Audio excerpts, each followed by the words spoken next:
Satu operasi bersepadu yang dilancarkan pada awal pagi berjaya membongkar aktiviti dipercayai berkaitan kemasukan pendatang tanpa izin di Sabak Bernam, Selangor.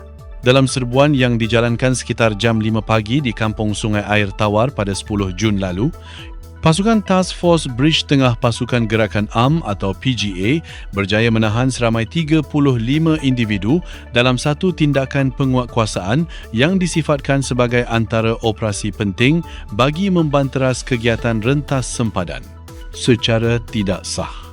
Menurut Komander Brigade Tengah PGA, Senior Assistant Commissioner Hakim Al-Hawari, tangkapan tersebut melibatkan 7 lelaki tempatan yang dipercayai berperanan sebagai pengangkut dan penghubung darat selain 28 warga Indonesia yang dipercayai berada di negara ini tanpa dokumen perjalanan yang sah. Daripada jumlah itu, 24 adalah lelaki manakala 4 lagi wanita berusia antara 20 hingga 50 tahun. Beliau memaklumkan perkara itu dalam satu sidang media yang diadakan di Bridge Tengah PGA di Cheras. Apa yang lebih menarik perhatian, operasi tersebut bukan sekadar membawa kepada tangkapan individu, malah turut menyaksikan rampasan pelbagai aset yang dipercayai digunakan dalam aktiviti berkenaan. Antara yang dirampas ialah 6 buah kereta, sebuah motosikal serta 7 unit telefon bimbit yang dipercayai memainkan peranan penting dalam urusan komunikasi dan pergerakan kumpulan terbabit. Keseluruhan nilai rampasan dianggarkan mencecah RM360,000. Pihak berkuasa kini sedang menjalankan siasatan lanjut mengikut peruntukan undang-undang berkaitan pemerdagangan orang dan penyeludupan migran serta Akta Imigresen.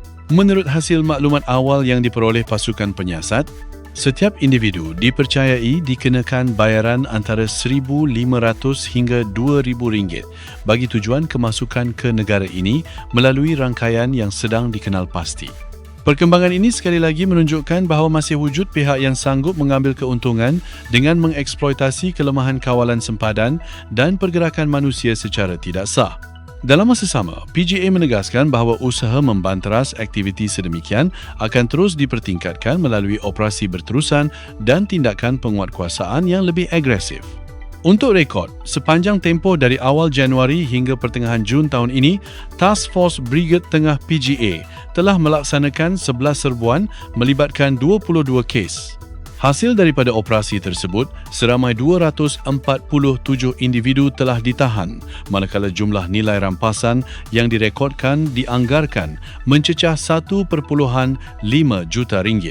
Lebih mengejutkan, dalam tempoh yang sama, Brigade Tengah PGA turut menjalankan 187 serbuan di beberapa negeri termasuk Selangor, Kuala Lumpur, Putrajaya, Negeri Sembilan, Melaka dan Johor.